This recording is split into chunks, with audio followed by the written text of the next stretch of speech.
Satu hari, tokoh besar bernama Imam Hasan al-Basri tengah berjalan di pasar kota Basrah. Datang seseorang lalu bertanya kepada beliau, "Ya Aba Ishaq," wahai Abu Ishaq, panggilan buat Imam Hasan al-Basri. Katanya dalam Quran itu, "Ud'uni astajib lakum." Berdoalah kepadaku, aku akan jawab doamu. Mintalah kepadaku, aku akan penuhi permintaanmu. Begitu janji Allah dalam Quran. Lah kami ini, kata si orang tadi, sudah lama berdoa kepada Allah. Sudah banyak kali kami memohon kepadanya. Wah, kok sampai sekarang doa kami nggak dijawab-jawab, nggak pernah dikabulkan. Ini bagaimana? Katanya berdoa, aku kabulkan. Sudah lama kami berdoa. Kenapa nggak pernah dikabul-kabulkan? Apa doa kami salah pasang? Apa Tuhan pas kebetulan nggak dengar? Atau bagaimana ini? Imam Hasan al-Basri senyum lalu menjawab, "Ya ahlal Basrah, hai penduduk Basrah, hatimu mati. Dari hati yang mati, bagaimana mungkin doa akan terjawab? Tidak ada getaran yang menyebabkan channel kepada Allah itu nyambung. Tidak ada. Dari hati yang mati, doa tidak mengeluarkan getaran untuk sampai kepada aras. Hatimu mati, maka doamu tidak dikabulkan." Kita renungkanlah jawaban ini. Sederhana, doa tidak didengar Tuhan. Permohonan tidak dikabulkan olehnya. Tapi kalau kita mau menukik kepada renungan yang lebih jauh, kemalangan apa yang lebih besar? Selain daripada kalau Allah sudah berpaling kepada kita dalam hidup ini. Permohonan tidak didengar, doa tidak dikabulkan, Allah sudah masa bodoh dengan kita. Kemana lagi langit tempat kita bernaung? Kemana lagi bumi tempat kita berpijak? Kalau Allah sudah berpaling dalam hidup ini kepada kita, itulah kemalangan yang paling besar dalam hidup ini. Sementara kita berleha-leha, menurut kita kemalangan itu kehilangan jabatan. Kemalangan itu kehilangan harta benda. Kemalangan itu adalah kehilangan orang yang kita sayangi. Allah berpaling dalam hidup kita, tidak pernah kita melakukan evaluasi. Nah, apa yang menyebabkan hati itu jadi mati? Sehingga tidak ada getaran yang nyambung ke aras, yang mengakibatkan Tuhan berpaling dari kita. Doa tidak lagi didengar, permohonan tidak lagi dikabulkan. Ada beberapa hal yang menyebabkan hati jadi mati, sehingga doa tidak terangkat. Imam Hasan al-Basri menjelaskan beberapa faktor yang menyebabkan hati menjadi mati. Tidak ada lagi getaran yang mengantarkan doa ke aras, sehingga Tuhan pun berpaling. Yang pertama kata beliau, "Araftumullaha wa lam tu'tuhu haqqah." Kamu kenal Allah, tapi haknya untuk disembah, kewajibanmu untuk menyembah, tidak pernah kamu laksanakan. Bagaimana hati tidak jadi mati? Kenal. Siapa pencipta alam semesta? Allah. Siapa pencipta lautan, gunung, sungai? Allah. Siapa pencipta langit dan bumi? Allah. Siapa pengatur segala-galanya? Allah. Sholat apa tidak? Tergantung kebutuhan. Kamu kenal Allah, tapi haknya untuk disembah, kewajibanmu untuk menyembah, tidak pernah kamu laksanakan. Bukankah simpel bahwa Fatihah saja mengajarkan iyyaka na'budu wa iyyaka nasta'in? Hanya kepadamu kami menyembah dan hanya kepadamu kami mohon pertolongan. Tertibul kalimat, na'budu dulu baru nasta'in. Kalau na'budu terlaksana, nasta'innya pasti top chair. Hanya kepadamu kami menyembah, hanya kepadamu kami mohon pertolongan. Kalau ibadah beres, pertolongan pasti datang. doa didengar, permohonan dikabulkan, munajat pun diterima. Kenapa? Na'budunya beres, maka nasta'innya nikmat. Tidak diajarkan kita iyyaka nasta'in wa iyyaka na'budu, tapi na'budu dulu, baru kemudian nasta'in.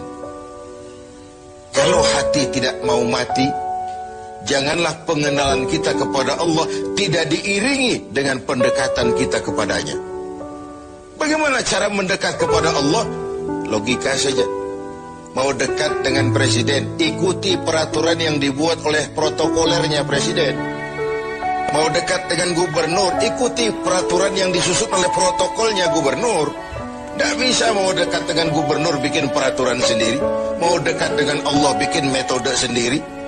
Dengan jalan ngelamun, duduk madep ngidul, bengong 4-5 jam, lalu mau dekat dengan Allah. Mau dekat dengan Allah, ikuti cara yang sudah diatur oleh Allah melalui utusan-utusannya. Bukan dengan cara membuat sesuatu sendiri. Ini yang pertama. Lalu yang kedua, yang menyebabkan hati jadi mati, qara'tumul Qur'an walam ta'malu bih. Kamu baca Al-Quran, kamu dengungkan Al-Quran, kamu sanjung Al-Quran, walam ta'malu bih, tapi isinya, ajarannya tidak pernah kamu laksanakan. Isinya, ajarannya sering malah diinjak-injak. Bukankah kita hidup di satu zaman di mana tuntunan sudah menjadi tontonan, dan tontonan sering dianggap sebagai tuntunan? Bukankah kita hidup di satu masa di mana orang yang jujur dikhianati dan pengkhianat malah diberikan amanah? Bukankah zaman ini sudah terjadi pergeseran nilai yang sedemikian rupa? Kita baca Al-Quran, kita musabakohkan pula bacaannya, tapi isinya, ajarannya tidak pernah kita laksanakan. Bahkan nyaris sering kita injak-injak. Hati jadi mati. Sama dengan kalau kita dikirimi surat oleh seseorang yang sangat kita kagumi. Kita baca surat itu siang malam. Kita ceritakan kepada orang, saya dikirimi surat oleh orang yang sangat saya kagumi. Tapi perintah yang ada dalam surat itu tidak pernah kita laksanakan. Saya percaya betul yang kirim surat mesti marah. Kau baca itu penting supaya kau ngerti apa isinya. Tapi setelah kau ngerti, mau ia laksanakan. Begitu Al-Quran diturunkan kepada kita. Kamu baca Al-Quran, tapi isinya tidak pernah kamu amalkan. Bagaimana hati tidak akan menjadi mati karenanya? Pemirsa TV7 yang berbahagia. Yang ketiga, penyebab hati itu menjadi mati, akaltum ni'mata rabbikum walam tashkurulah. Kamu makan nikmat Tuhanmu, tidak pernah kamu bersyukur kepadanya. Ikan Tuhan di laut itu tiap hari diciduki, tapi Tuhannya diabaikan. Tidak pernah sesaat pun dalam hidup ini nikmat Allah pernah berhenti. Sejak kita bangun tidur sampai kita tidur kembali, bahkan tidur itu sendiri. Dari sekian nikmat yang kita tidak akan pernah sanggup menghitungnya, Tuhan cuma minta syukuri nikmat itu. Kalau kau syukuri, aku tambah. Kalau kau ingkar, azabku itu pedih. Tiap hari kau makan nikmat Tuhanmu, akaltum ni'mata rabbikum. Kau makan nikmat dari Tuhanmu, walam tashkurulah, tapi kepadanya kamu tidak pernah bersyukur. Baik syukur dalam bentuk ucapan, lebih-lebih syukur dalam bentuk perbuatan. Karena kalau syukur ucapan semua bisa. Alhamdulillah, terima kasih Tuhan, puji syukur, terima kasih Tuhan. Tapi perbuatannya sering tidak sinkron dengan ucapannya.